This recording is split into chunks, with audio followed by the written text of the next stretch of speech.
Prime Minister Anthony Albanese says we need truth-telling. Well, it's now going to get some, plus footage that exposes one of his big untruths.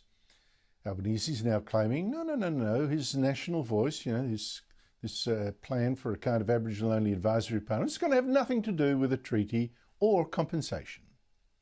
No, Ben, I can't say it any clearer. Okay. Compensation it has nothing to do with what people will vote on in the last quarter of this year. No. Now, in fact, we know that's not true, and not just because Albanese himself says so on his T-shirt and has said out loud that this national voice is, in fact, part of a package deal that does include a treaty. In fact, you can now hear exactly that from Victoria's version of the voice. It's called the First People's Assembly.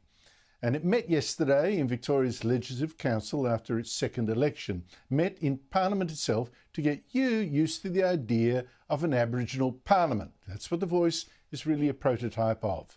Now, this Victorian voice claims to represent Aboriginal Victorians, even though these people who identify as Aboriginal were voted in by just 4,000 people, or only 6% of all Victorian Aborigines.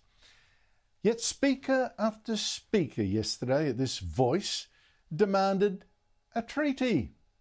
The outgoing co-chairman of the First Assembly even wore a T-shirt saying treaty. The word treaty was all over the council's desk and the speeches were full of it.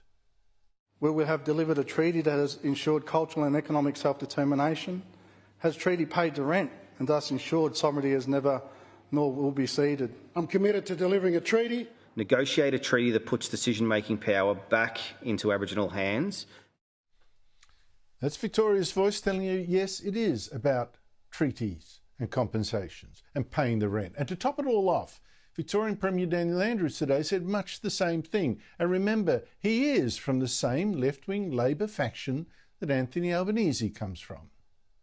We are delivering truth, we are delivering voice, and of course treaty. We are making really significant progress there also.